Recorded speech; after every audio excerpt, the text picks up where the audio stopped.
Suspense. And the producer of radio's outstanding theater of thrills, the master of mystery and adventure, William N. Robeson. You can't say we haven't been warned. From cradle to the grave, we are piously advised that the love of money is the root of all evil.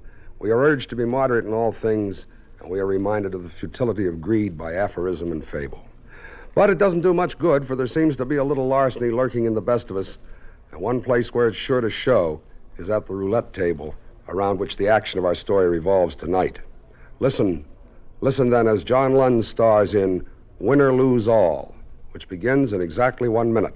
Another visit with Joe and Daphne Forsythe. Joe? Yeah, Daphne. Look at this story about savings bonds in the paper. Yeah? What about it? Do you think that's the best way to tell people about savings bonds? Why not?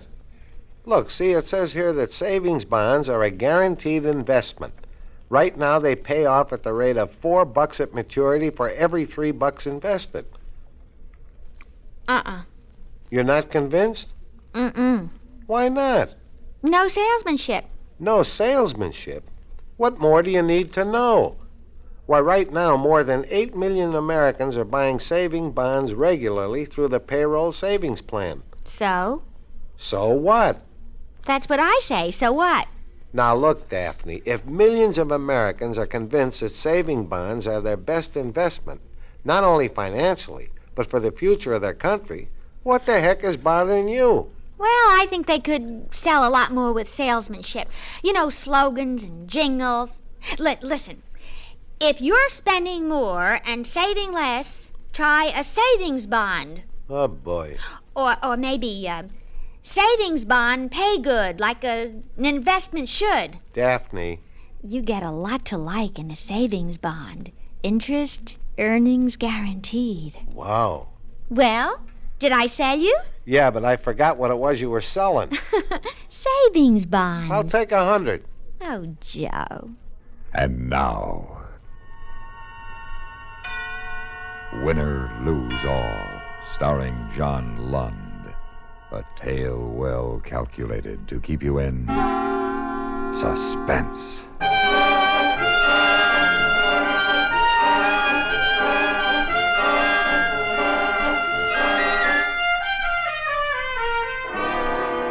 Las Vegas, the sucker city, the land of the money cow. And in my pocket, I had a permit to milk it, a system to beat the wheel. But first, I had to convince one of the farmers tending the cow that I wasn't going to take too much. And that wasn't going to be easy. After about a week of nosing around, I decided on the place I was going to hustle. The owner was a guy named Carlin, Walter Carlin. And he wasn't doing as well as he wanted to, but then, who is? Come in. Mr. Carlin? That's right. Who are you? My name is Bob Richards. I've got a proposition for you. Goodbye, Mr. Richards. Now listen to me for 1 I minute. said goodbye, Mr. Richards. But I want to give you something for nothing. Nobody ever gave anybody something for nothing. I will. Guaranteed. All right. You got 1 minute. Make your pitch. When was the last time you had a spread in the New York Times? Ah, come on, son. Quit playing. This is a small place compared to the joints out in the Strip. And you're not only small, but your business is way off. Isn't it, Mr. Carlin? I said I'd give you a minute to make a pitch, not to discuss my business. That's part of my pitch. I can put this place on the front page of every newspaper in the country. Keep talking. You have 30 seconds. Okay. I've got a system for roulette. Oh, come on. Oh, I know everybody's got some kind of a system, but I got one that'll win. Now, the only trouble is when a house finds somebody's got a winning system, the table's closed after a while, or the betting's limited. Now, here's my pitch. You let me win $200,000. $200,000? Now, let me finish. You let me win $200,000. It'll take about a month to 40 days. All I want for my share is $50,000 in cash. And you got yourself $1 million worth of publicity. You expect to walk in here, take $200,000 out, then return $150 when you're finished? I wouldn't even trust myself to do that. I didn't expect to take the $200,000 out. Now, that's too tempting. Huh? The house can keep my winnings for me until such time as I decide to quit, which in this case will be $200,000. I don't know. Remember those 2 college kids and what they did for that joint in Reno? And they only went for a couple of weeks and a few grand. You're sure your system works? What do you care? If it works, you're in. If it doesn't, I lose my own dough. All right. On one condition. Name it. Stretch it out to 2 months, and you got a deal. I can really use that kind of publicity. Okay. When do you want to start? Tonight. Fine. Oh, just one more thing, Richards. Yeah? Be a smart boy. Don't try anything that might get you into trouble. Well, the only thing that could possibly get me in trouble is your 200 grand. And how could I possibly get my hands on it? See you later, Mr. Carlin. After I finish this trick here, honey, we'll head for Rio, Buenos Aires, Monte Carlo, the whole circuit. Everywhere we go, we'll pick up a bundle like this one. Oh, Bobby, you are the clever one. Well, naturally, I picked you, didn't I? Bobby, Yeah? when do we get married? As soon as I turn this trick. Well, why not now? Because I want the South America trip to be a honeymoon. Okay? Okay. Well, I gotta get going. Maybe I'll drop in later and watch you. No. Well, why not? Stay out of there. I don't want anybody to know about you. Well, what's the matter? You ashamed of me? Oh, of course not. But I want him to think I'm a lone wolf. It's safer that way.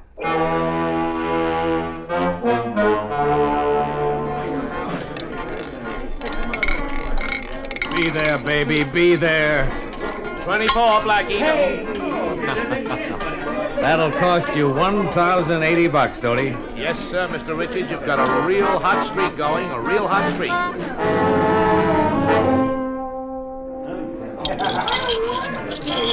Well, that's it for now, Stoney. Be back tomorrow, Mr. Richards? Why not? This first week is only the beginning.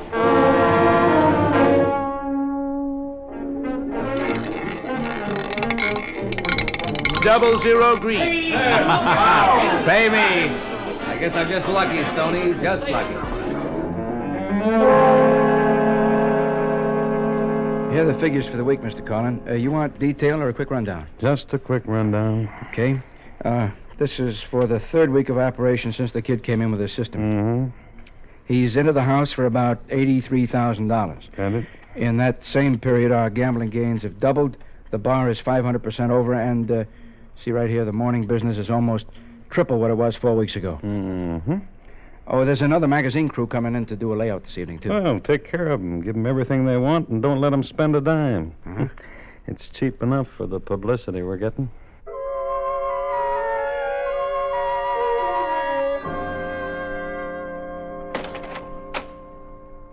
Is that you, Bobby? Yeah. Hi. How'd you do tonight? Oh, not bad. 9 grand. How much is that altogether? About 170,000. Oh, then another week or so and it's over. Annie, it's over as of tomorrow night. What do you mean? I'm taking it. All of it. Tomorrow night. But what about your deal with Carlin? Deals are for suckers. I know how I can get away with all of it. But you've got to help. Oh, Bobby, I'm scared. There's nothing to be scared of. Now, if you want to help me, say so now. If not, you'd better pack. Well, sure, I'll help, but I'm scared. All right. Now, I want you to buy a good used car tomorrow. Well, why? We've got a car. Will you stop arguing and listen to me? Sure, Bobby. Okay. Now, you leave here at 9:30 tomorrow evening. Drive north on Route 95. Mm-hmm. Now, 5 miles out of town, you turn around and park, heading toward town. When I leave, I'll drive to the same spot. Then I transfer to your car, and we head right back through town to L.A. And then? We're on our way to South America, baby. Free and clear.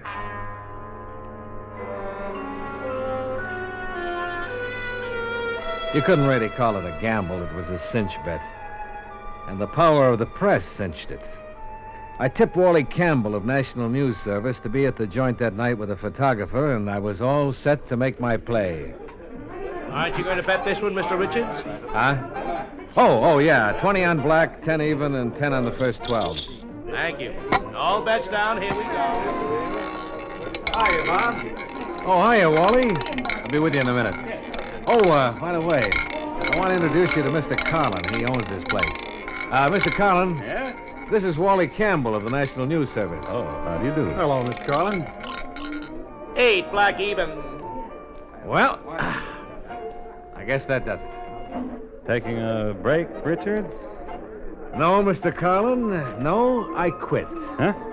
I figure the house owes me exactly, let's see, with what I have here, 350, exactly $179,550. But I want the croupier to have 550, so that leaves a round figure of $179,000. Well, look. I want it in cash, and I want it now. Wally, you can start taking pictures anytime now. Yeah, all right.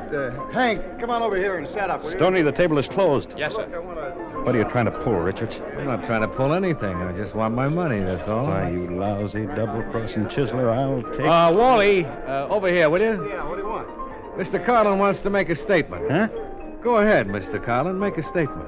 Well, I really don't have much to say except... Except this proves that your wheels are completely honest. Isn't that right, Mr. Carlin? Yes, that's right. And Mr. Richards here proved it. Yeah. My money, Mr. Carlin? Where's my money? In cash? Stoney, Yes, sir. get $179,000 from the cashier. Yes, sir. Now, look, the two of you stand in front of the wheel by that pile of chips there, will you? No, a little to your right, Bob. Here? Yeah, that's it. That's fine. You sure you know what you're doing, Richards? I knew when I came here. I won't quit looking, you know that. Sure, but you won't find me. Now, look, pick up a handful of chips, Mr. Carlin, and give it to Bob, will you? I'll find you. Yeah, that's right. I wouldn't bet on it. Yeah, that's fine. I would. That's fine. In fact, I'm betting $179,000 on it.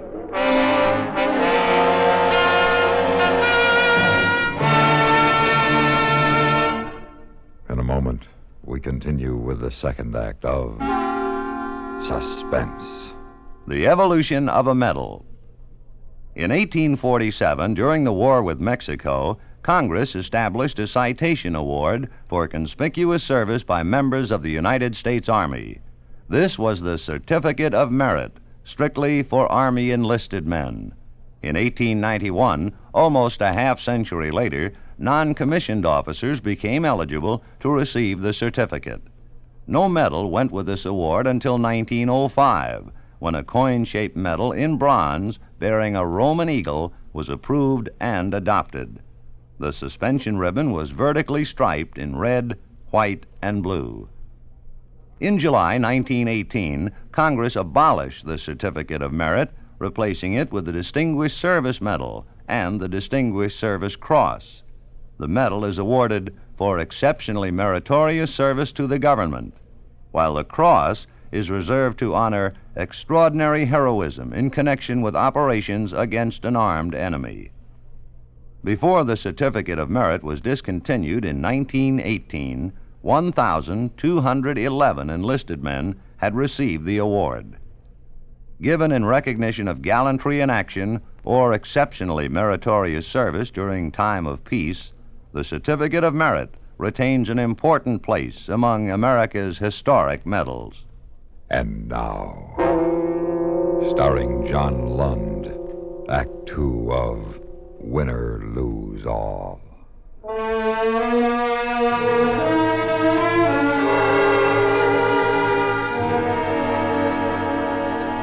It was easy. Almost too easy. I found myself with $179,000 done up in a nice gray canvas bag like they use in the bank. Now all I had to do was meet Annie, change cars, and I had it made. Annie's a nice kid. A $50,000 type kid. Not a $179,000 type. But for now, I needed her. For now. Maybe later I wouldn't. Is that you, Bobby? Yeah, it's me. Oh, boy, I began to get worried. Well, I'm here. Now get going. Is everything okay? I said let's get going. All right. When I'm getting into the back seat, I'm going to stay down on the floor. Drive easy and legal, and as soon as we're on the other side of town, let me know. Till then, don't say anything and don't look back. Just drive.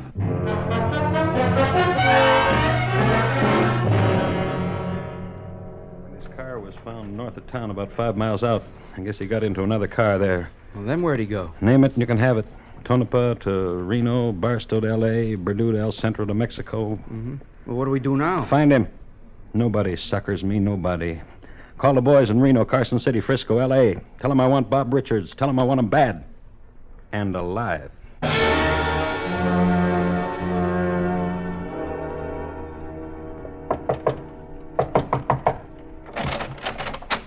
Bobby? Bobby? Hey, Bobby boy, where are you? Bobby!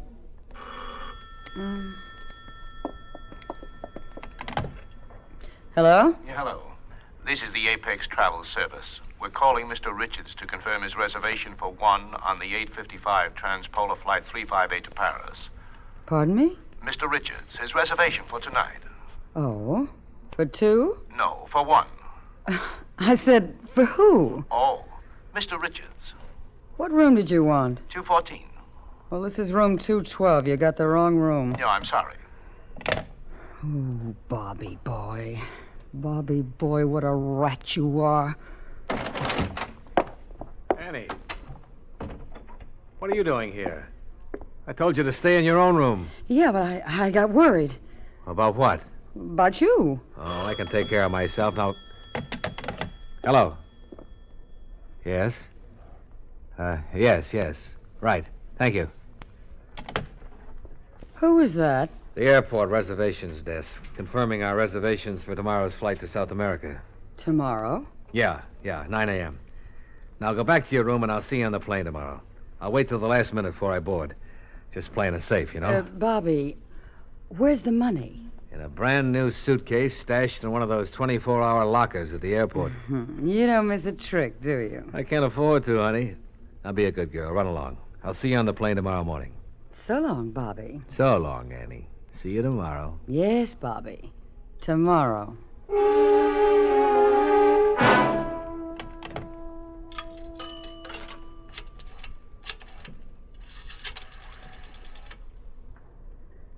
Operator, I want to make a person-to-person call to Mr. Walter Carlin in Las Vegas. Yes, that's right, and please hurry. Oh, why did you have to be such a rat, Bobby?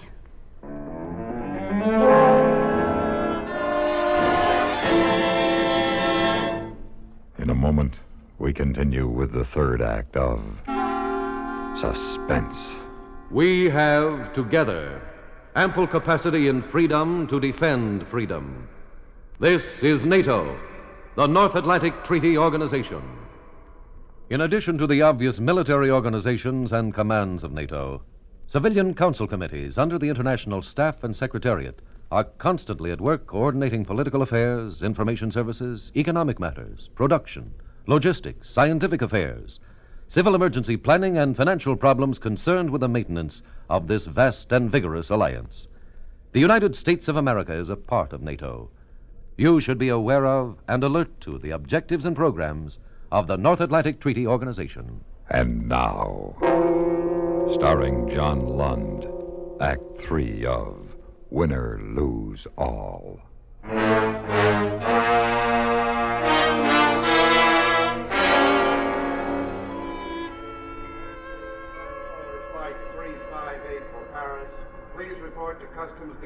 Say there, pardon me, but is this Customs Gate 21? Yeah. Are you taking the Transpolar? Yeah? Business? Combination. Uh-huh. Say, it's a nice suitcase you have there. Thanks. I'll bet you it holds a lot of money. What's that? Might even hold $179,000. Why, you... Right now, you're lucky. Don't stretch it. You get on that plane and you're dead. What do you want me to do? Now, that's your business. Just don't get on that plane. You want me to go back to Vegas, don't you? Well, now, sir, that's up to you. And if I don't? That's up to you, too.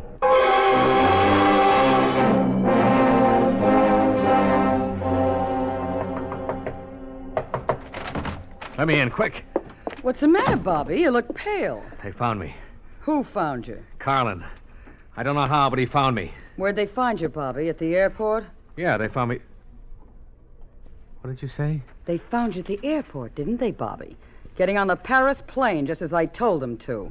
Why, you Mr. Carlin was very glad to know where to find you. $5,000, glad. I'll break your neck. No, you won't, Bobby. Mr. Carlin sent me a bodyguard, too. He's in the next room. Of course, he isn't as clever as you, but what good is clever? Do something clever now, Bobby. Better give Mr. Carlin his money, or bang, you're dead.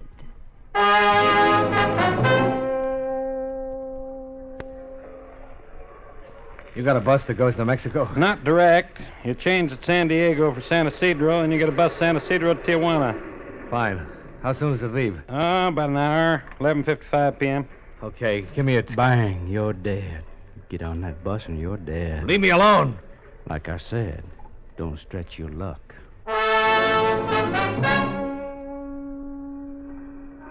Taxi! Taxi! Where do you want to go, mister? Take me to Las Vegas. Hey, that's more than 300 miles. Cost you a bundle. I don't care what it costs. It's not my money.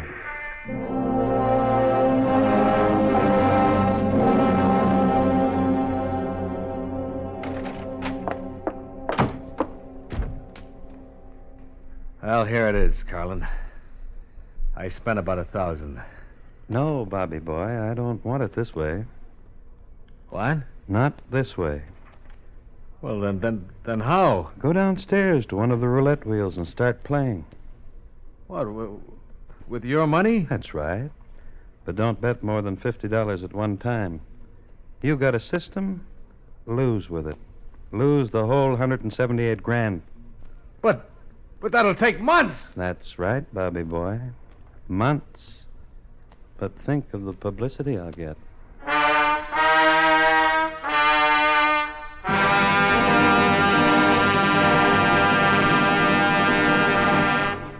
Suspense, in which Mr. John Lund starred in William N. Robeson's production of Win or Lose All by Ross Murray.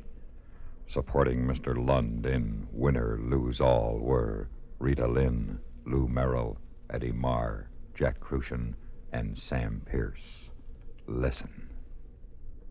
Listen again next week when we return with another tale well calculated to keep you in suspense.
This is the United States Armed Forces Radio and Television Service.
Suspense. And the producer of radio's outstanding theater of thrills, the master of mystery and adventure, William N. Robeson. One of the criteria of a good story is that the characters change for better or worse during its telling. We submit the following as an example, with the pious hope that its moral may reach the heart of any who needs it. Listen then, as Miss Kathy Lewis stars in The Bridge, which begins in just a minute. Another visit with Joe and Daphne Forsythe. Joe, honey. Hi, Daphne. Where you been? Out. Do you love me? Sure, I love you a lot. A whole lot? All right, what did you buy? Well, Come on, you never start a conversation like that unless it involves money. I bought a hat. Oh, how much did it cost? It was a real bargain. How much? $7. Well, that's not too much. It could have been worse. Sweetheart. Oh, no. What else? Well, when I bought the hat, I needed shoes and a handbag to go with it, didn't I? Uh-huh. And I found just the right ones. How much? $21.50. And that's for both of them. $21.50. And $7 more for a hat? That's some bargain, that hat. I'm sorry. Well, we're lucky we got the payroll savings plan. A bond every payday is one way to make sure we save something. Gee, honey, you're smart to invest in them. They pay you $4 for every 3. And it's a good thing for us they do. Can you ever forgive me? I guess. Oh, you're so sweet. Why are you so sweet to me? I'm no fool. Come here, you. Oh, Joe. And now, The Bridge, starring Miss Kathy Lewis. A tale well calculated to keep you in suspense. Saturday night in Westchester. The party is at George and Laura's tonight. But it's the same party as it was last Saturday at the Kincaids and the Saturday before at Millie and John's. The same people doing the same thing. The husbands haven't seen each other since they came up from New York last night on the 505. And they may not have another reunion until the 849 picks them up at Chappaqua Monday morning. The wives have been adjourned since yesterday's PTA meeting and will not reconvene until the community theater luncheon at the country club day after tomorrow. The kids are presumably asleep in a score of homes watched over by a TV-watching babysitter with or without dates.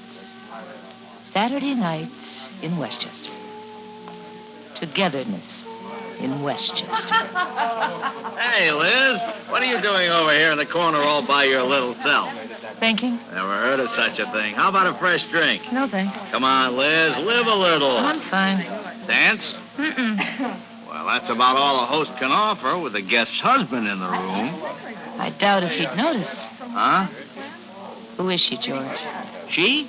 Who? That girl dancing with my husband. Oh, aren't you being pretty possessive about old Max? She makes me feel possessive. Who is she? You met her when you got here. Don't be obtuse, George. Now answer my question. Well, her name is Edith Elwood. Works for the competition, Marlin Advertising. Been there about 3 months. Funny. Max has never mentioned her. Oh, why should he? Must be 100 others like her on Madison Avenue. That pretty? She married? Gave it up. That's why she's working. Oh. George, have you ever seen them together? Huh? You know, lunch, cocktails? Hey, what is this, a third degree? He calls her Edie. I heard him. Well, you know how it is. We're always taking people to lunch. It's part of the business. I see. Thanks for telling me, George. Well, for heaven's sake, Liz, I haven't said anything. You've said enough. Now, look, Liz, don't you go getting any crazy ideas. Now, where you going? Out. I need some fresh air. Yeah, but it's raining cats and dogs out there. What difference does it make? I seem to be all wet anyway.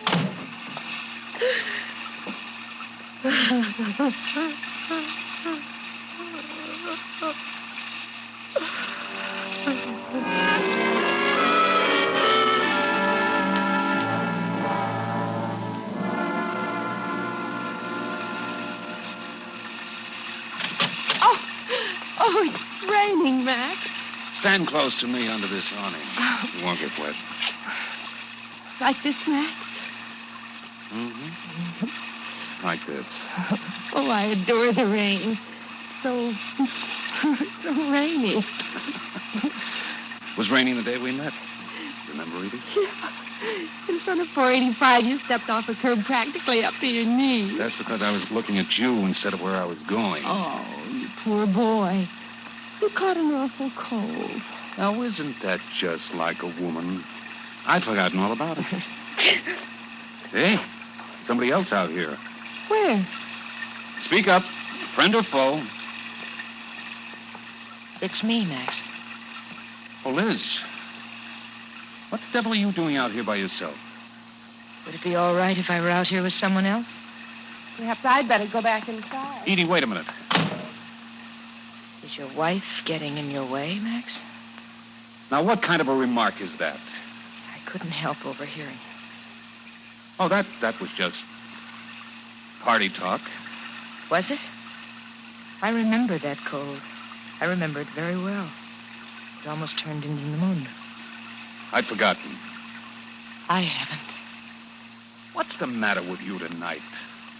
You've barely been civil to people all evening, and now you're out here moping by yourself. I'm sorry, Max. I've been thinking. Thinking what? The times you've called recently to say you had to work late. How long it's been since you've asked me to have lunch with you in town. You know I've got 2 new accounts to worry about, in addition to all... She's beautiful. What? Who's beautiful? Edith. Or as you call her, Edie. Liz, I'm not going to stand out here in the rain and defend myself against such ridiculous... Then don't, Max. Now, look, Liz. George drove Edith over here this evening. I didn't. But you sure would like to drive her back, wouldn't you? Well, as a matter of fact, she lives only a couple of miles from us, and I did offer to give her a lift. Oh, Max. Max. All right, Liz. I'll tell George he'll have to take her home. Anything to keep peace in the family. It's up to you, Max.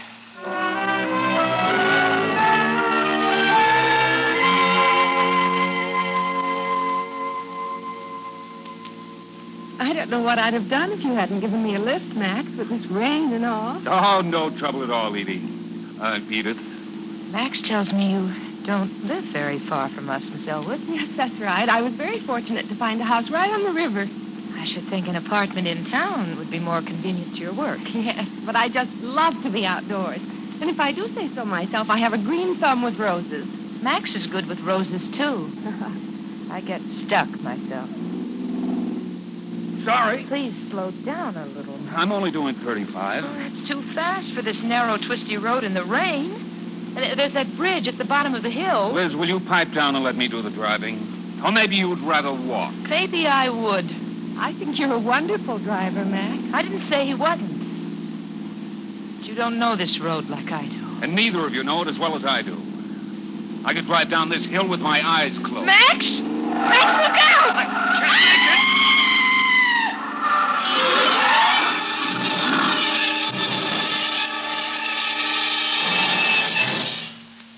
In a moment, we continue with the second act of Suspense. How can heroism be acknowledged and symbolized? Recognition of outstanding heroism takes the form of America's supreme military decoration, the Medal of Honor. It is awarded to those members of the United States Armed Forces who distinguish themselves conspicuously by gallantry and intrepidity at the risk of life, above and beyond the call of duty, in action involving actual conflict with an enemy. For recipients in the Army and Air Force, the medal is a gold-finished bronze star with the head of the ancient goddess Minerva in the center. A laurel wreath in green enamel surrounds the 5-pointed star, which is suspended by 2 links from a bar bearing the inscription, Valor, and surmounted by an eagle with wings outstretched. The ribbon pad directly above is light blue, with 13 white stars arranged in the form of a triple chevron. The the President of the United States is the only government official authorized to present the Medal of Honor. The award is made by the Commander-in-Chief in the name of Congress, thus accounting for why this highly esteemed decoration is sometimes incorrectly referred to as the Congressional Medal of Honor. Only a very small number of the many millions of U.S. Armed Forces personnel, past and present, have been presented this great symbol of courage to which free men can aspire, the Medal of Honor. And now, starring Miss Kathy Lewis, Act Two of The Bridge.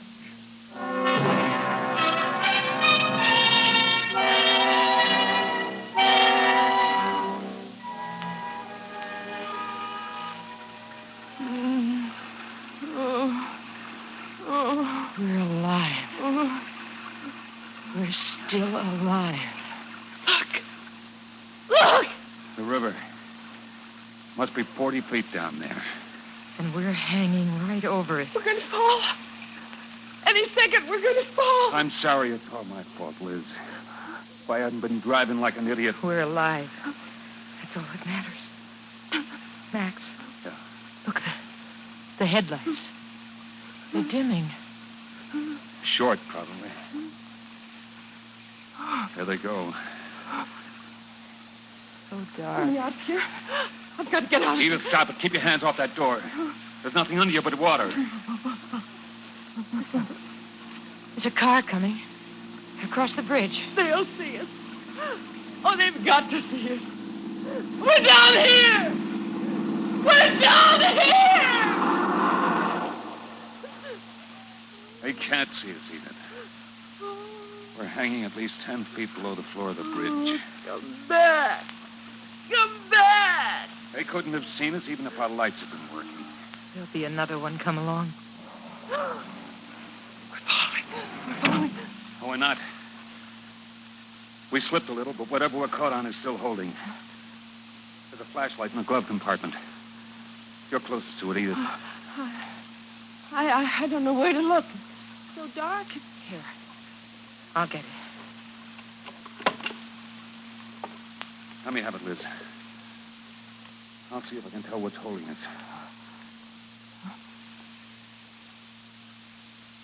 Nothing to hang on to out here. Oh. There's cement abutment. Absolutely smooth. Let's try the other side. Edith, you're closest to the window. What's that? On my hand. Looks like blood. Your nose is bleeding. My nose. No. No, I'm hurt. It's broken. I'm sure it's broken. I'll be disfigured. It's just a nosebleed. Now take this light. See if there's anything out your side we can hang on to. It's so dark out here. I can't see anything. Oh. What was that? I dropped the flashlight. I couldn't help it. I'm hurt. I'm in shock. You just have a nosebleed. I don't want to die. I don't want to die. Edith, hysterics aren't going to get us out of here. Whatever's holding us must be under the back wheels. We'd better climb into the back seat and reduce the strain. I'll go first. I'm the heaviest. All right, you're next, Edith. I can't. No, I can't. You pull, I'll push. No. Come on. No. Come on. Now, give me your hand, Liz. Up you come. It held. Thank God it held. Max. Think of some way to... Do you smell something? Yes, I was hoping you wouldn't notice it. Gasoline? Yes. With the car tipped at this angle, the tank's leaking. Gasoline. We'll catch fire. We'll burn up. Not if we're careful. I'm getting out. I've got to get out. Stop it, Edith. Sit down. Let me go. Sit down or I'll slug you. Max. See what you've started, Edith? Hold. Oh, please, hold. It's caught again.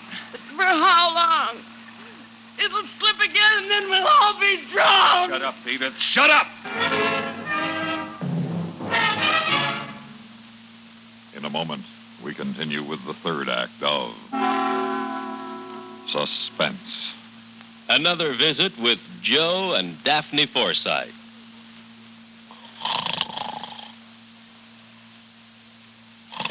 Joe. Joe. Joe. Yeah. I'm up. Now forget breakfast. I'll shave at work. Joe, it's not time to go to work. Then why'd you wake me up? You were snoring.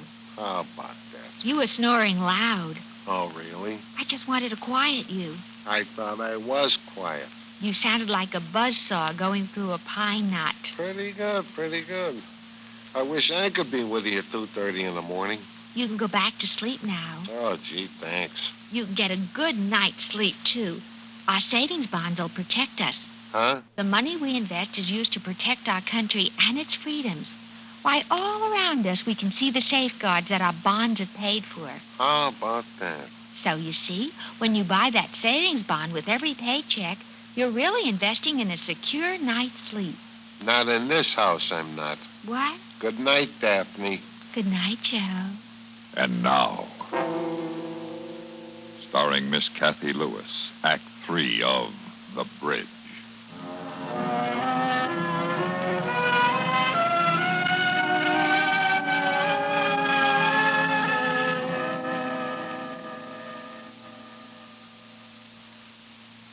How long have we been here, Max? I don't know. An hour. 2, maybe. What are we going to do? What are we going to do? Sit. Wait. Wait for what? To be drowned? Listen. Here comes another car. When it's right above us, let's try yelling all together as loud as we can. I'll get ready. Now. Help! Help! Help me! Help! Help me!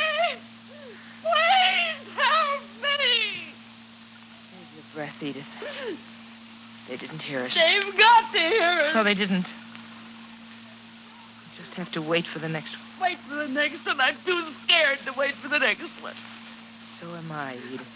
I've never been so scared in my life. Well, why don't you show it then? What good would that do? We've got to face it. What, darling? Those cars up there will never be able to hear us over the sound of their motors. We've got to wait for one that's coming from the same direction we were. What do you mean? Every car that's passed has been coming from the opposite direction.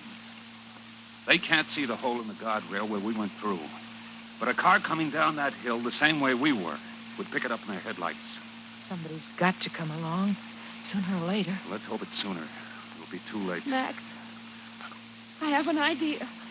Couldn't we break open the back window and then we could climb out over the trunk? Break it with what? Well, here, my shoe. That safety glass, Edith.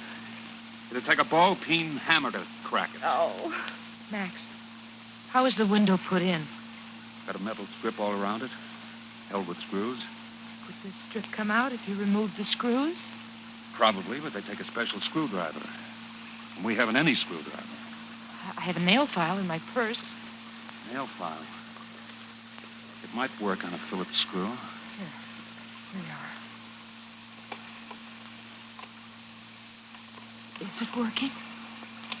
I could tell better if I had a flashlight. Sorry, Max. I said I was sorry. Got an idea. My cigarette lighter. Are you out of your mind? You smell like gasoline? I forgot. Well, remember, I was just trying to help. the best way you can help is to stop having ideas. Don't, Max. She can't help it. You can help it. I don't hear you going into hysterics. No, it won't work, Liz. The file's too soft. Just bends. At least it'll be light soon. Then someone's sure to find us. If it's not too late. What do you mean? Look, girls, there's no use kidding you. Every time a car goes over the bridge, whatever's holding us gives a little. Maybe you didn't notice it. The last time was the worst. But it will hold. It's got to. I wouldn't bank on it. Now, you kids lean back as far in the car as you can to balance my weight. What are you going to do? I'm going to roll up the front windows Why? in case we go into the drink. Oh, Max, no. Now these rear windows. You get the one on your side, Liz. Now listen to me carefully. I don't know how deep the water is underneath us. But with these windows closed, we'll have a couple of minutes after we hit to get our breath and our bearings. If the water's shallow, we may be above the surface and we'll have no problem. If we're completely submerged, we'll have to roll down the windows, let the car fill up, then swim out. No, I can't. You can't what? I can't swim. Listen, I hear a car. Yeah. This may be the one that shakes us loose. Oh. Sit tight now. I don't feel the bridge shaking. Maybe he's coming down the hill the way we did. He's stopping. He's seen us. Maybe. Hey! Hey down there! It's George. Roll down the window. Liz! Max! Are you down there? Yes, we're here. Edith, too. Anybody hurt? I'm hurt, George. You've got to get me out. All right, sit tight till I break out a rope. You better hurry, pal. This car may let go any minute.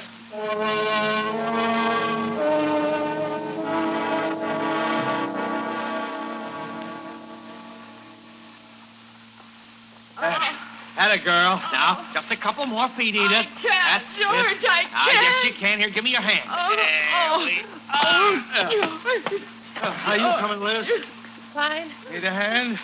No, I can make it. You okay, honey? Safe and sound. That was a close one.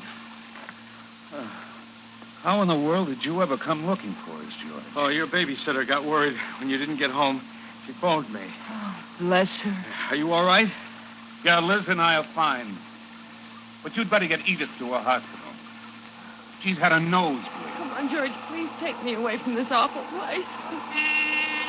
Watch out for this truck. Yeah, he's pounding to make the hill. They always do coming across the bridge.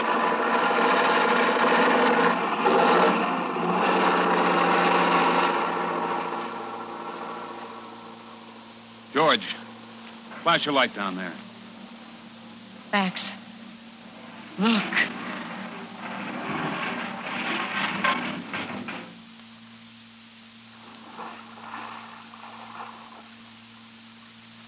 There, but for the grace of... Look, darling. It's sunk out of sight. Yeah, deeper than I thought. Well, pal, looks like you just lost yourself an automobile. I almost lost a lot more than that tonight. Huh? George, will you please take me home? Come on, George. You mustn't keep your date waiting. My date? Well, you brought her to the party, didn't you? It's only polite to see her home. Only, do you mind dropping Liz and me first? We're tired. We want to get to bed. Don't we, honey?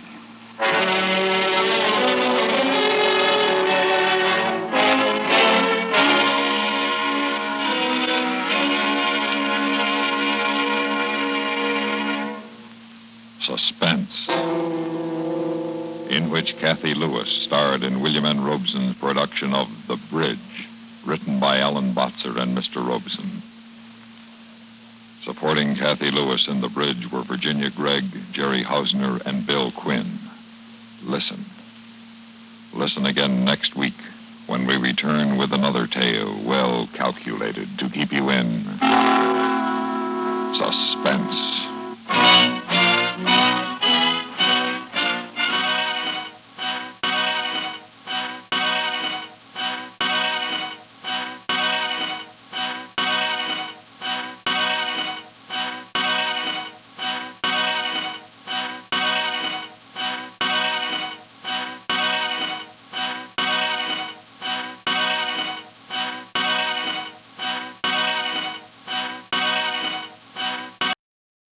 Arabia today spells trouble and oil, and the political ambitions of Nasser, Bourguiba, Hussein, and Ibn Saud. But behind this tapestry of terror, beyond this arras of ambition, men still struggle for less public and more personal goals, such as a pretty woman. Of such a struggle is our story concerned. A story fully caparisoned with Burnous natives, desert sheiks, and captive damsels. Listen then as Frank Lovejoy stars in Affair at Aden.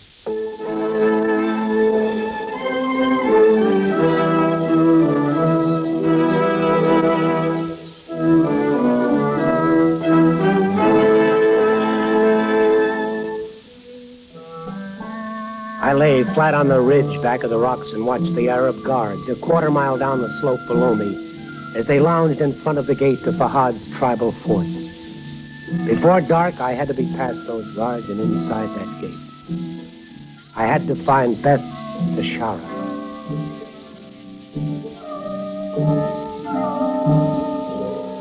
I watched the sun sink lower near the horizon now. In 20 minutes, I would try to enter the fort. The shadows would be longer then, more deceptive, and the guards might not recognize me. The Madrak, the evening breeze of Saudi Arabia, was springing up and the air was cool. I thought of Aden on the coast 80 miles behind me, safe and secure with its paved streets, electricity, American automobiles, and British police. I thought of the commissioner and the way it had all started, late the night before. Commissioner! Mr. Trawley! Commissioner! Yeah, now, who's that? John Bradley, geologist for the oil company. Bradley? And we've met at the Foreign Club. Open up, Commissioner. I've got to talk to you. Right, you are. Just a moment. Bit of an odd hour for talking, old boy. I know. I'm sorry to bother you, but something's happened. Oh, yes, I do recall meeting you. You're that American chap. What can I do for you? Commissioner, a girl was kidnapped an hour ago, taken from her room by a gang of Arabs and Girl? carried... What girl? Her name is Beth Tashara. Oh, an Arab girl. Yes, you probably wouldn't know her. She was graduated from the American University in Beirut 3 months ago and came here to work for the oil company. About an hour ago, she was kidnapped.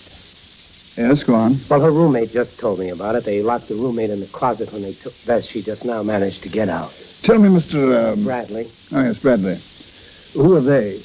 Some of the Idrisi tribe, according to Beth's roommate from the back in the hill country. They were led by Sheikh Fahad. Fahad? Oh, yes, he's Hussein Agra's son. He has a fort or a stronghold of some kind on the Jebel Rabban Pass, about 80 miles back in the hill country. Yes, I know where it is. Well, this Fahad's a young chap, educated in Oxford, strict Muslim. Quite a decent fellow. You could rest easy, Mr. Bradford. There's nothing to concern yourself about. Look, didn't you hear me? I said he kidnapped a girl. He's taking her back into the hills right now. Quite so. It's a custom of the country. An old tradition, marriage by capture. Or a pretense of capture. No doubt the girl was quite willing, actually. This wasn't any pretense. She was kidnapped. Oh, no. Commissioner, Beth and I are engaged to be married. Really? Yes, I'm through here. I'm sailing for home next week, and she's going with me. And, may I ask how long you've known her? Well, 2 months. But exactly. And as a man of the world, may I point out that young ladies are often prone to change their minds in matters of affection? So I hardly think that... Look, do I understand that you're not going to do anything about this? Really not much I can do, you know. All right, I'll do it myself. But do what? I'm going into the Jebel Radam Hills, find her and bring her back. I strongly advise against it. For what reason? He's a tribal chief, you know, hundreds of followers.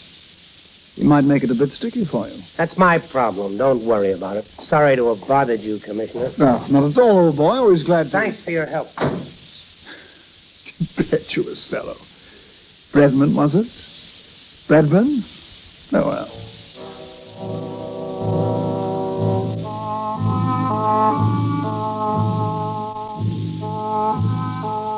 The shadows from the dying sun were growing longer now. Dusk was creeping in over the desert, but the hilltop still caught the last flat rays of light. My horse, tied back of the ridge, stamped impatiently. The guards were moving about restlessly, their rifles slung on their backs. I pulled the Burnous closer about me, finding it awkward and uncomfortable, not being used to native dress. But more uncomfortable were my thoughts. For I realized for the first time since I left Aden that I might be making a complete fool of myself. The commissioner might be right. I remembered the last time I'd seen Beth. It was 2 nights before in a palm garden near my quarters, by the wall of the Mosque of the Shepherds. It is always so warm here at night. In the hill country, it was different. It's like this in Arizona in the summertime. Arizona. Tell me about it. Oh, it's a wonderful country. You'll like Arizona. But will Arizona like me?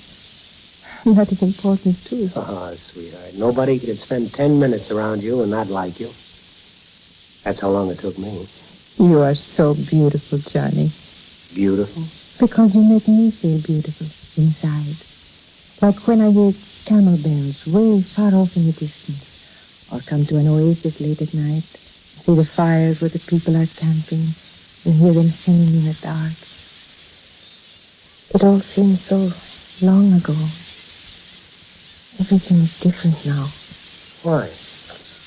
No woman of my tribe ever went to school before, Johnny. I'm different. I hear the caravans of the stranger hears them. In a few days, I will go with you to live with strangers on the other side of the world. You scared? Little, perhaps. Sometimes I wake up at night and I smell the desert in the wind. The old ways die very hard. Hold me, Johnny, hold me tight. Oh, I intend to, from now on. For always. Johnny. Oh, you're trembling. What's the matter? Something happened this morning in the bazaar. I saw a person I had not seen for many years. A sheikh of the Idrisi. A man named Fahad. So? He had been away in the hill country. He did not know I had come back to Aden.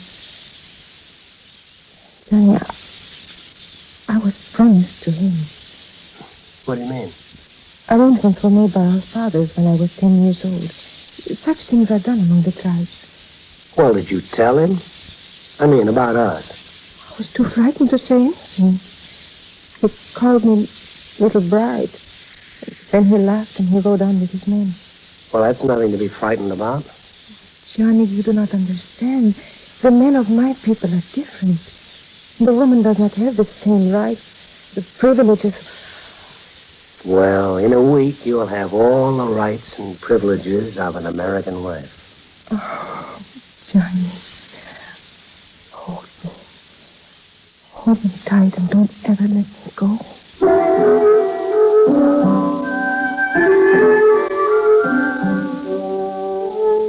The sun was below the horizon now. The hills lay in shadow. 10 more minutes, it would be dark. Fool or not, win or lose, the chips were down. It was time to go.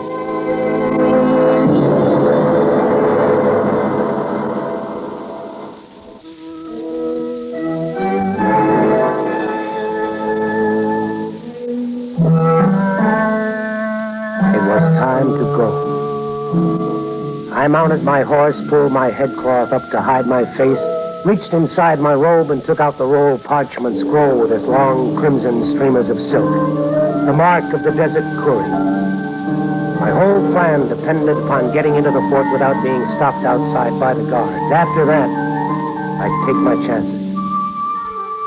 I dug my spurs into the horse's side and holding the scroll above my head with the streamers trailing out behind me on the wind, I rode down the slope at a full gallop. The guards heard me coming, swung their rifles off their back, and held them ready. I spurred the horse and headed straight toward the gate. Mr. Howe! Up to him! Then, at the last moment, 2 of the guards swung the gate open, and I rode into the courtyard. The guards followed me in, closed the gate behind them. Then another man came striding across the court, and the guards salaamed. Mando Baja? Misal. I'm afraid he's mistaken. I'm not a dispatch rider. An Englishman? No, an American. Bradley is the name. Bradley? Ah, yes. I want to see Beth Tashara. Indeed. So simple, huh? Exactly as though you were at home in your own country, where everything is nice and safe. You are a fool, Mr. Bradley. So I've been told. I am the Sheikh Fahad. This is my district, the country of the Idrisi. My word here is law. the only law there is. Do you understand? Well, not quite the only law. You're a Muslim. The Koran is your law. I rode in here of my own free will. Your men didn't bring me in as a prisoner. I claim the right of hospitality to strangers, as commanded in the Koran. Uh-huh. Very clever, Mr. Bradley. But I doubt you will gain anything by your sophistry. You must know also that the Koran puts a time limit on such hospitality. Yes, I know. 3 days, after which a guest may be treated according to the host's pleasure. And I may as well inform you that I have some rather unusual ideas of pleasure. Meanwhile, welcome, Mr. Bradley.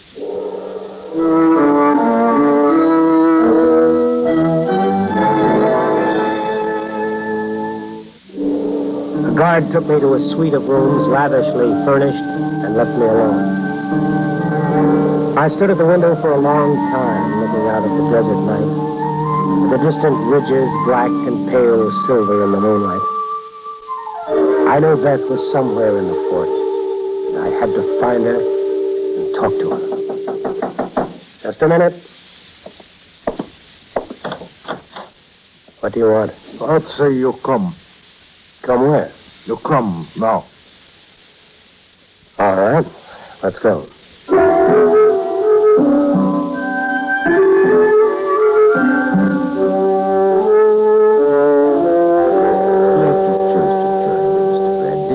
Oh, did I have a choice?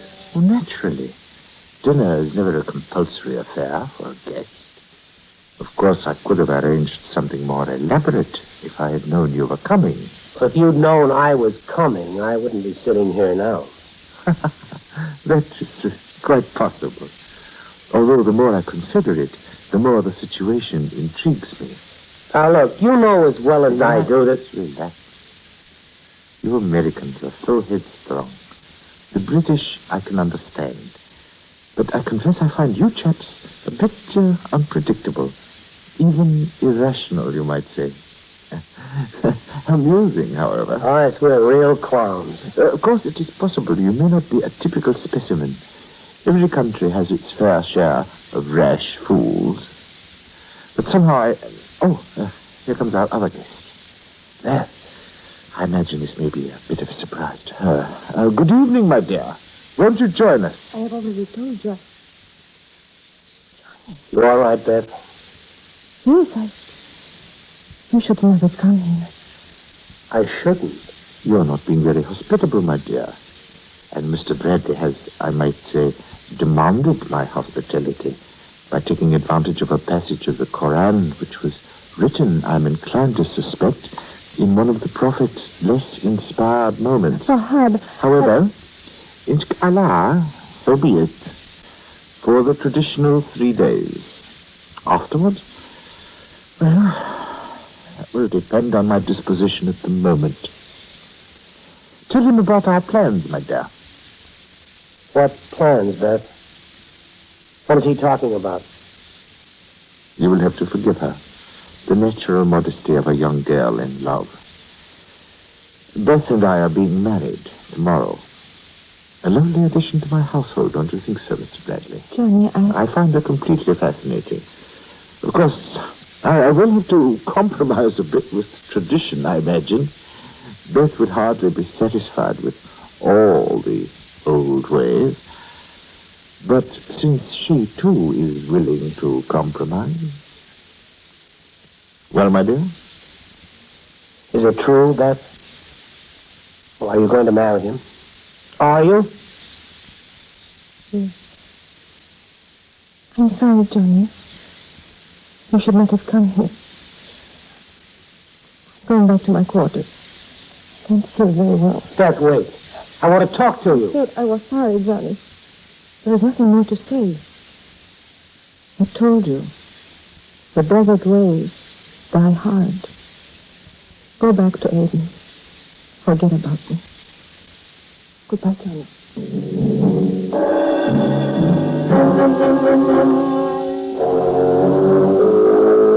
I paced the floor of my quarters, cursing myself for being fool enough to come. It was after midnight by now. The fort was dark and silent.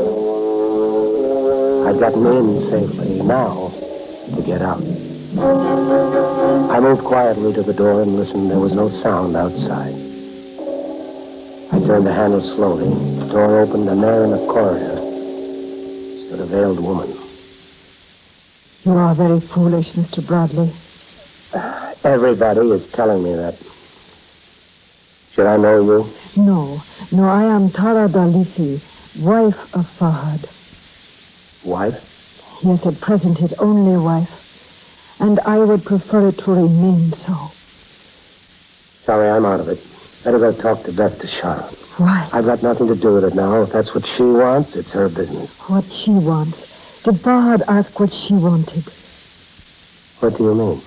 Or is it so different in your country, Mr. Bradley? Can any woman be sure what she wants unless some man tells her and then proves it? So? If I help you escape from here tonight, will you take Beth to Shaha with you and keep her with you? It might not be so easy.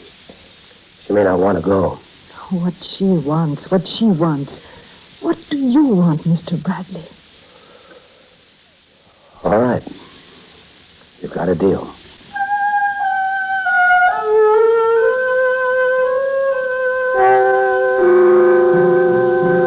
"20 minutes later, I was outside the fort, waiting in a dark grove of olives with 2 horses tied nearby, watching a tiny door in the high stone wall. 10 more minutes passed. I started to get uneasy. Tara seemed to know what she was doing, but with Beth, I figured she'd have her hands full. Then the door opened. 2 figures in white stood for a moment in the dark entrance.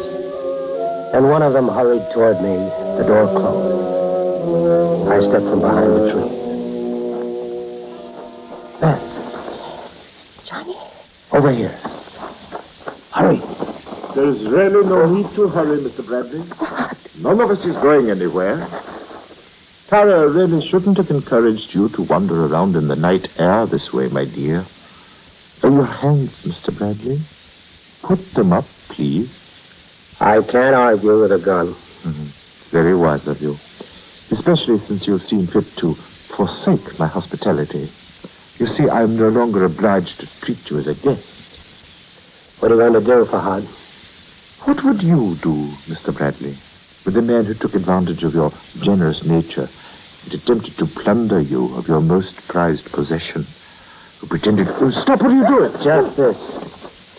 All right, go ahead and shoot if you want to kill Beth. Oh, a sample of American chivalry? No, common sense. For added precaution, I'm holding my own gun in her back. Don't come any closer. It's not my fault. It's crazy enough to do it. I'll admit I'm at somewhat of a loss, Mr. Bradley. What are you going to do?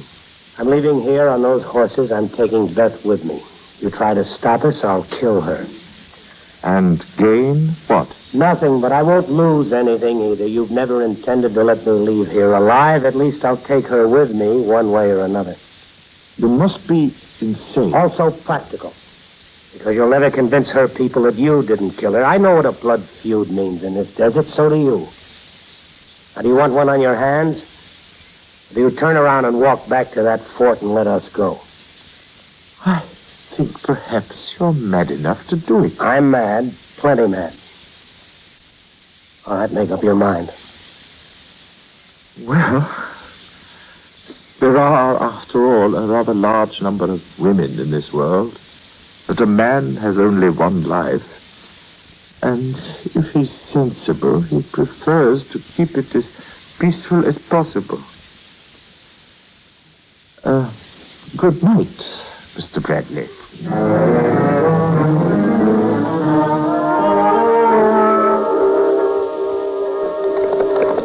Miles away, certain finally that we weren't being followed, we pulled the horses to a stop. Want to rest a few minutes? Yes. There you go. I'll give you a hand down. Thank you. I'm not used to this. There was a time when I could ride all day. Oh? I thought you said the old ways of the desert stayed with a person. They died hard. Johnny, I only only said that because... Look, I didn't ask you if you wanted to go back to Aden. Nevertheless, I'm taking you there. After that, you're on your own. Oh, Johnny, you are such a fool.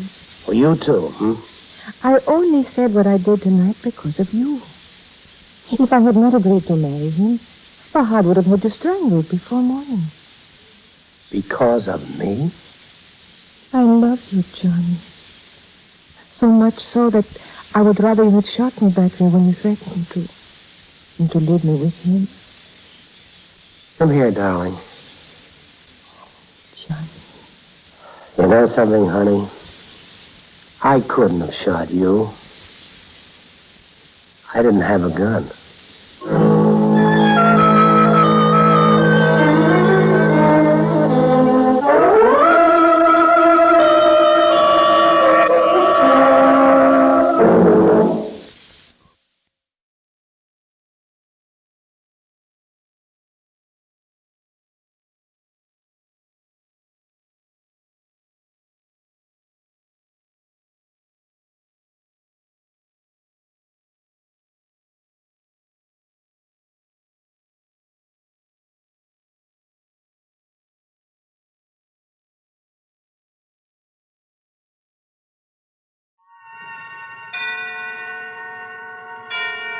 Suspense. And the producer of radio's outstanding theater of thrills, the master of mystery and adventure, William N. Robeson. There are certain cities in the world that are story towns. San Francisco, New York, Paris, for example. They inspire writers whose stories about them, in turn, embellish their tradition. With all due respect, Des Moines, Iowa has yet to produce an Ambrose Bierce, or Buffalo, New York, an O. Henry. And without Paris, there certainly would never have been a Victor Hugo. But the greatest story town of them all is London. The very mention of its name conjures up a host of images. Fog and the clip-clop of a hansom cab in a midnight street. Scotland Yard, a lovely lady in durance vile. A villain with an Oxonian accent. A hero in white tie and tails. And murder. Of such elements is our story constructed. And one other. It concerns a man who, though murdered, refuses to remain dead. Listen then as Mr. and Mrs. James Mason star in The Dealings of Mr. Markham, which begins in just a moment. If it's new, Plymouth's got it. Got it. The 59 Plymouth's got it if it's new. If it's new, if it's new. The 59 Plymouth is at your Plymouth dealers now. It's new, it's wonderful, and it's here. New styling to make your heart sing. Plymouth for 59 has that fine car look. New Fury models at new lower prices. New swivel seats. Swing you in when you enter. Swing you out when you leave. New push-button heater. World's simplest temperature control. New Golden Commando V8. Biggest engine in the low-price field. New Miramatic mirror. New automatic headlight dimmer. New sport deck. New everything. See the completely new 59 Plymouth. Drive the completely new 59 Plymouth at your Plymouth dealers now. And now, The Dealings of Mr. Markham, starring James and Pamela Mason. A tale well calculated to keep you in suspense.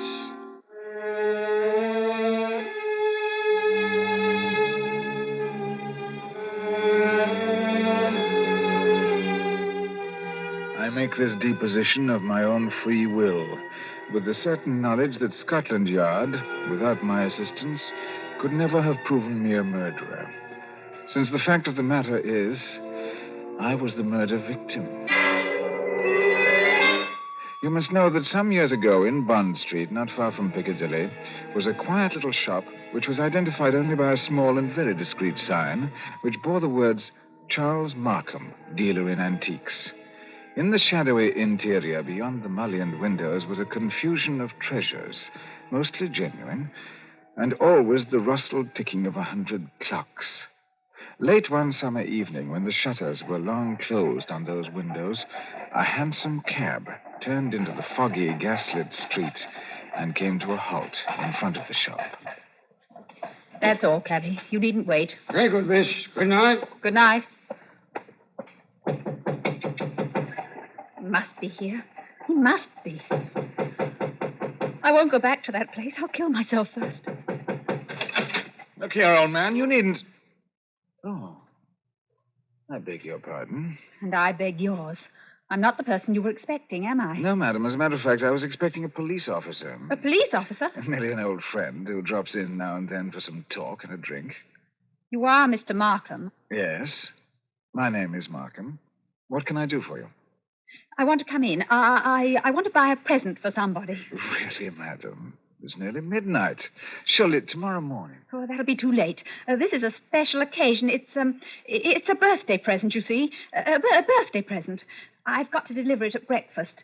And Sir George Lytell says this is the only place in London to buy antiques. Sir George flatters me. One moment while I put some lights on. No, please. That one little light will be enough. But you won't be able to see very much. Oh, that doesn't matter. I'll trust your judgment. Just as you like. This way, madam. What's that? That noise? You mean the clocks, madam? There are more than 100 clocks in this room. Don't they get on your nerves? Ticking away together like a nightmare? No, I'm very fond of them. Might I interest you, perhaps, in a clock? No, I hate them. All the same, this grandfather clock might amuse you. I didn't come here to be amused. Nevertheless, observe the signature. Johannes Carver, Londini, Fecit, Anno Domini, 1752. You'd see better, madam, if you raised that veil. I'll keep my veil down, thanks. Just as you please. But look at the clock. I open the glass face like this. I push the hand forward like this, and... 11 and all's well. 11 and all's well. What was that voice? Only the clock, madam. Nothing more. The clock spoke. Clever, isn't it? A device of old John Carver. Anticipating Mr. Edison's gramophone by more than a century. But then you said you didn't like clocks. Not by the hundreds. Well, then, it's your business. May I ask whether the present you're seeking is for a lady or a gentleman? It's for a gentleman. Has he some knowledge of antiques? No. Yes. I mean... Furniture, perhaps? Porcelain, bronzes, tapestry, weapons? He might be very much interested in weapons, yes. Then I imagine his name is Mr. Ronald Gilbert. Will you tell me, Miss Ray, why you really came here tonight? So you know who I am. Naturally. You're Miss Judith Ray. Why did you come here? I wanted to see what sort of a man you actually were. And you found out? No. But I won't go back to prison. I won't. That's entirely up to you. But since this is a business conference, Miss Ray, and I imagine it is... Yes? Then suppose we go into my office here at the back of the shop. After you. Thank you. You must excuse the dust covers I've put on the chairs here. I'm leaving for a holiday tomorrow, and the shop will be closed. When I return next week, Miss Ray, I shall expect the amount requested. In cash, of course. But I can't raise £2,000. You ought to know that. Your fiancé could raise the money, I imagine. Ron? Do you think I'd have Ron know where I've been? And what I've been? It's better than having his father learn it, surely. Sit down, Miss Ray. I'd rather stand, thank you. That's a very foolish gesture, but ladies will do it. They think it gives them dignity and shows their disdain of the poor blackmailer. You see, I make no bones about it. I am a blackmailer. You seem rather proud of yourself. Why not? I'm the one person in England, perhaps in the whole world, who's made it a large-scale business. Congratulations. What is all life but blackmail? The little girl says, if you don't give me that, I'll scream. The grown woman says, if you go on behaving like this, I'll leave you. Your sex, Miss Ray, are blackmailers from the cradle. I wonder, Charles Markham, if anybody has ever hurt you very much. Hurt me? What do you mean? When you talk like that, your face goes white under the eyes. You pick up that letter opener from the desk. Not a letter opener, please, Miss Ray. A Medici dagger. 16th century work. It isn't the money that really interests you, is it? I don't understand. You hate the world. You just want to torture people as you think you've been tortured. Isn't that so? This is a very sharp dagger, Miss Ray. If I throw it down on the desk, it sticks. Like that. Isn't it so, Charles Markham? My motives, Miss Ray, are not in question. I wonder. Whereas your motives are. Now, let me see. 10 years ago, a certain girl called Letty Wilson, your real name, I believe, fell in love with a rather contemptible underworld character named Arthur Akers. Please. No humiliation was too great for her. She worked for him, lied for him, stole for him. I was only 18. I didn't know what I was doing. This girl, for a very shabby theft, was sentenced to 3 years hard labor in Holloway Prison. 5 months later, she escapes from prison and disappears. And now, after all these years, she pops up in the West End as Miss Judith Ray, fashionable milliner. Haven't I made up for it? Haven't I? No. For one mistake after 10 years. That's the way of the world, my dear. I didn't create it. And I'm forgetting the best part of the comedy. This paragon of virtue next falls in love with Mr. Ronald Gilbert, son of Major General Sir Edmund Gilbert. Such a respectable family, too. Oh, stop it, please. Then shall we say £2,000? Suppose I did raise the money. I don't know how, but suppose I did raise it. Well? What guarantees would I have that you wouldn't ask for still more money? I probably shall ask for more money, Miss Ray. That's my privilege as a blackmailer. Then am I never going to be free of you? Is that it? Frankly, that's it. Unless I kill you, of course. What if I did kill you? People have threatened that before, but they haven't meant it.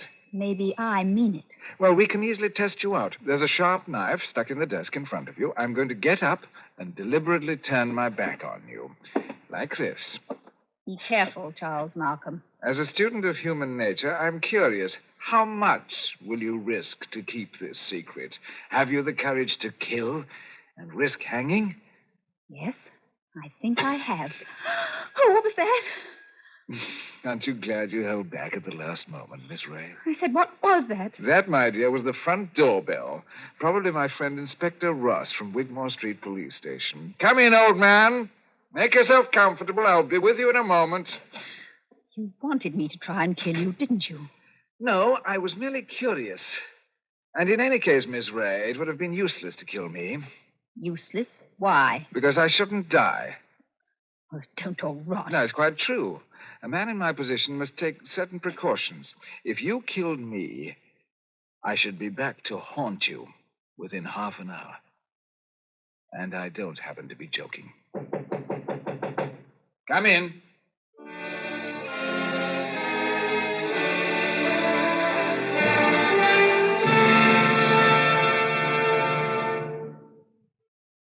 Here's actress Joan Bennett. It's terrible to try to act with a dreadful cold. To feel better quickly, I take 4-way cold tablets. The fast way to relieve nasty cold distress. Yes, tests of 4 leading cold tablets proved 4-way fastest acting of all.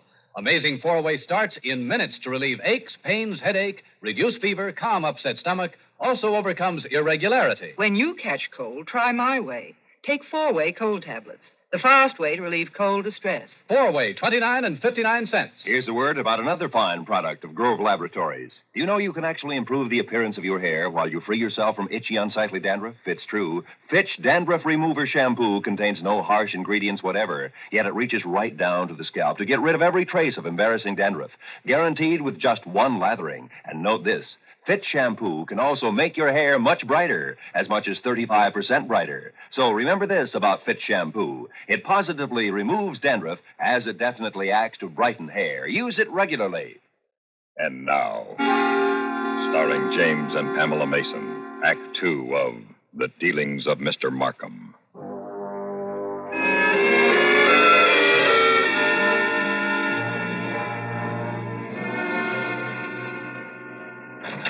Look here, Markham. Good Lord, Judith. Mr. Ronald Gilbert. What a nice surprise. Ron, what are you doing here? He hasn't got anything on you, has he? Speak up, Mr. Gilbert. Have I? Well, the fact is, Judith, Look at him, Miss Ray. See how he changes color and twists his mustache and altogether resembles a boy caught at the jam cupboard? The perfect picture of a gentleman being a gentleman. Well, no, look here, Markham. I'm not very clever. You can always make a fool of me when you start talking, so let's stop talking, huh?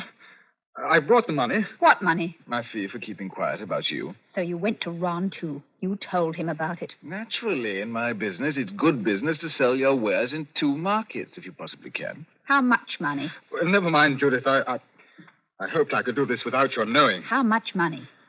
3,000. That's all I could raise. Has he told you who I am and what I've been? Now, look here, Judith. Who the devil cares who you are or what you've been? I happen to be in love with you, and I... Well, never mind. Let's get out of here.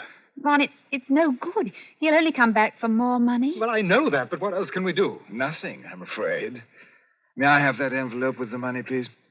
Here you are. Take it. Thank you. As I explained to Miss Ray, I'm leaving tomorrow for a holiday. I'm glad we could settle this affair before my departure, and as you say, like gentlemen. I don't suppose you can help being what you are, Markham, but never again. As long as you live. Yes? Never even say that word. Gentlemen. Be careful, Ron. Look at his face. Tell me, Mr. Gilbert, how much money is in this envelope? I told you £3,000. Then take it back. I find we can't make a deal after all. What do you mean? Just what I say. Here's your money. You will now oblige me, both you and Miss Ray, by leaving my shop. But I don't understand. What are you going to do? Tomorrow morning, perhaps even tonight, I'm going to get in touch with the police. I shall tell them where they can find Letty Wilson, alias Judith Ray. You can't do that, Markham. Oh, yes, he can. You've hit him where it hurts. £3,000 or 30 cannot buy you the right to insult me. I'll show you to the door. You're not going to tell the police, Markham. I promise you that. And how are you going to stop me? With this? Ron, put that gun away. So both of you, it appears, came here under false pretenses. You said you wanted to pay me some money. Oh, the money's still there, but you've lost your chance to get it. And our dear Judith said she wants to buy a present for you. I showed her this grandfather clock here. This talking clock. Don't go a step beyond that clock, Markham. I warn you. Nonsense, old man. You wouldn't dare shoot. Wouldn't I? No, and I'll call your bluff. Ron. I know your whole silly tribe, my friend. You wouldn't risk it. Your life, your family position, you wouldn't. 12 o'clock, midnight, then all's well. 12 o'clock, midnight, then all...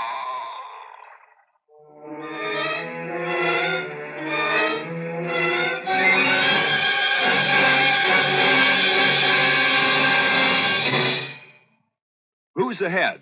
Why is the favorite son trailing his opponent in one area while a dark horse candidate surges far ahead in another? What are the issues that concern Americans most? What kind of legislation can we expect in Congress during the 2 years ahead? What impact will the new arrangement in Congress have on the White House, on the State Department? How will Tuesday's voting influence convention delegates when they meet to nominate a presidential ticket 2 years hence? These are the questions that make this election so exciting. These are the questions our team of CBS newsmen will keep in mind Tuesday night as we bring you the whole election story.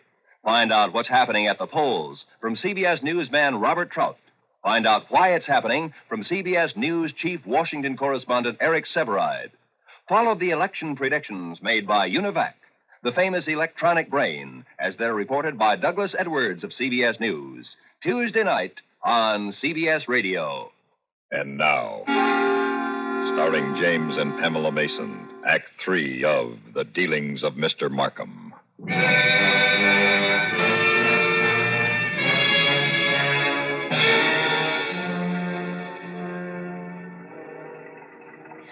Oh, Ron, what have you done? Steady, my dear. We'll find a way out of this. Oh, maybe he's not dead, Ron. Oh, he's dead, all right. A shot through the heart. The bullet went clean through him and smashed the face of the grandfather clock. What are we going to do? I don't know. Oh, wait a minute. There may be a way out. What way? He said he was going for a holiday. That means his absence won't be noticed. The shop will be closed. Nobody will come here for days, and certainly nobody will come here tonight. Oh! What's that? The police officer. I forgot the police officer. What police officer? A friend of Markham's, Inspector somebody from Wigmore Street. He was expecting him. Well, then we're finished. Oh, could you pick up the body and carry it? Yes, I suppose I could. Why? Well, there must be a back way out of this shop, probably through the office. Yes, all right. I don't like to touch him. Oh, hurry, Ron. Hurry. He's as heavy as a sack of meal, and he seems to be looking straight at me. I know. Did you see the expression in his eyes just before he... No, I didn't. He seemed to be looking behind us or beyond us. I don't know how to describe it. He said something, too, that scared me. He said he couldn't die. He said... Now, will you close the door quickly? Back door? Oh, where? Oh, there it is. Oh, locked. It's locked. Isn't there a key? No. Perhaps in his pockets on a keyring.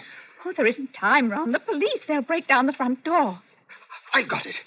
The dust covers on the chairs. What on earth are you talking about? We used to play a game when we were children. Somebody sits in a big chair, you fit the dust cover over him, and nobody can tell he's sitting there. Don't you see, Judith? That's how we can hide Markham's body. Well, it might work. It's got to work. Take the cover off that big wing chair. All right. Now, fit him into it. Now put the cover back again and pull it down around his feet. Well, don't let it touch his chest. The blood will show through. That's got it. You can't see anything now, can you? Just in time. Come in. Good evening, Miss Ray. Good evening, Mr. Gilbert. Charles Markham. You're Charles Markham. Correct, Miss Ray. But why should that surprise you? Why do you look as though you were seeing a ghost? Because we are seeing a ghost. If you're Charles Markham, whose body... Judith, be careful. Body, Miss Ray? Did you say body? Miss Ray is upset she doesn't know what she's talking about. If you killed me, I should be back to haunt you within half an hour. That's what you said. No, I tell you, Miss Ray isn't herself. She had bad news today. A relative of hers died, and I've been trying to console her.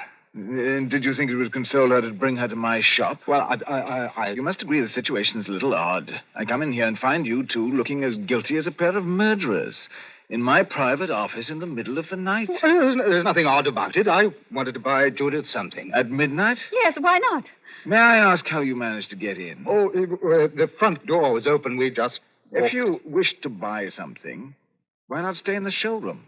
Why come to my office? Well, hang it all. You don't think we wanted to steal anything? Well, the thought did occur to me. You say there was nobody else here? Well, there's nobody here, Mr. Markham. Not a living soul. Then you didn't by any chance meet my brother? Your brother? Yes, my brother Robert. You couldn't have mistaken him if you had seen him. He looks so much like me that few people can tell us apart. Oh, then that's it. Poor Robert often deputizes for me. He's learned to act like me, think like me, talk like me, but he doesn't like the work much. Of course, you know what my work really is. Is this part of the game? Are you playing cat and mouse with us? Robert is an idealist. He thinks, poor fellow, that my profession is beneath contempt. But he acts the part, acts it very well, because I pay him.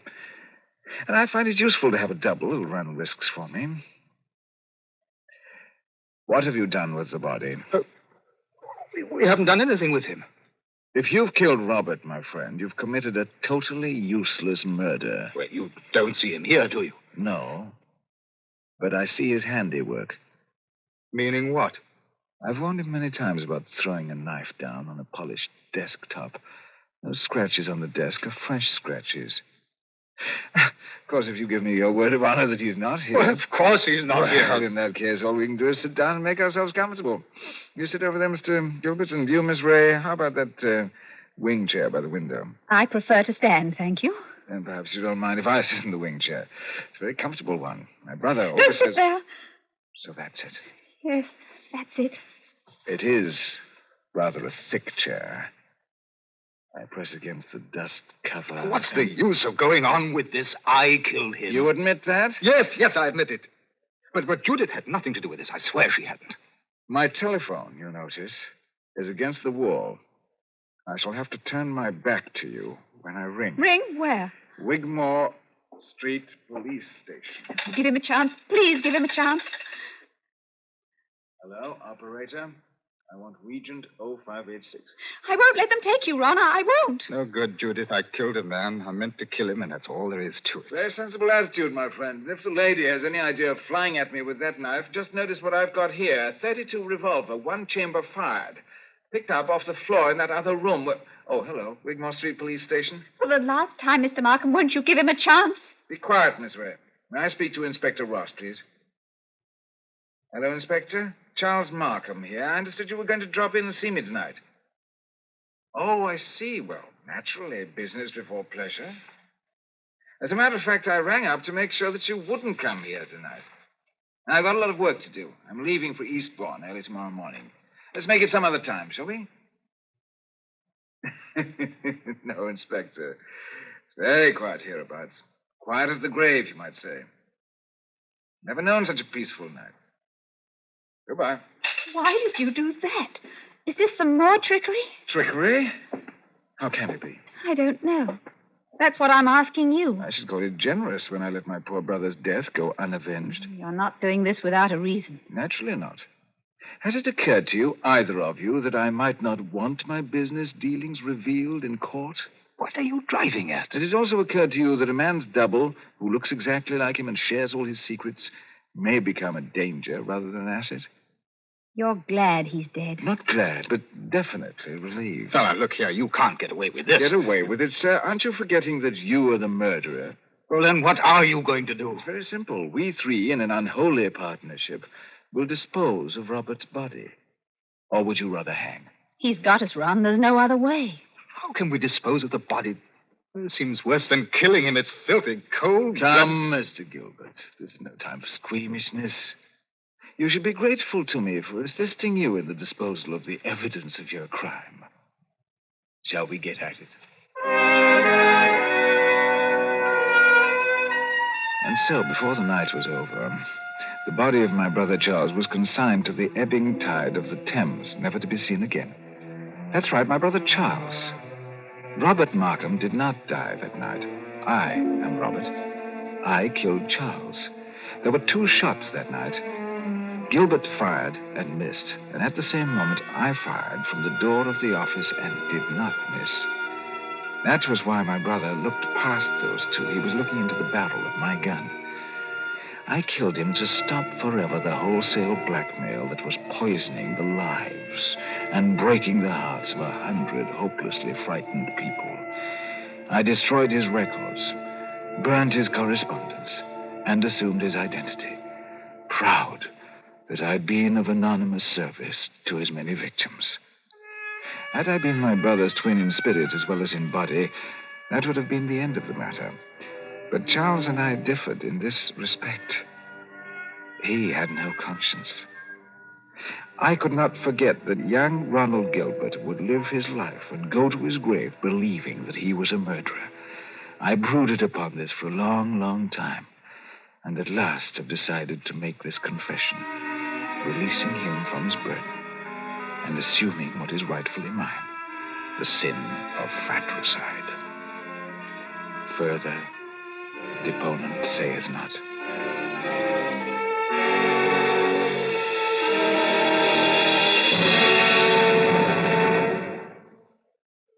Suspense, in which James and Pamela Mason starred in William N. Robeson's production of The Dealings of Mr. Markham, written by John Dixon Carr. In just a moment, the names of the supporting players and a word about next week's story of suspense. Of all leading filters, cigarettes, Kent filters best, Kent filters best. It makes good sense when you smoke Kent, Kent filters best. Of all of the brands of cigarettes, Kent tastes the best, Kent tastes the best. A richer taste than all the rest, Kent filters best.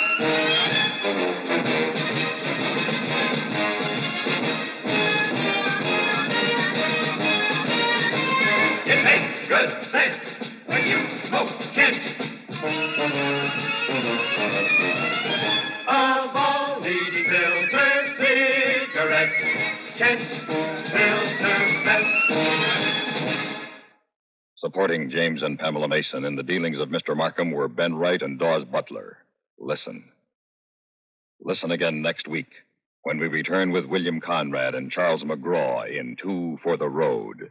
Another tale well calculated to keep you in suspense.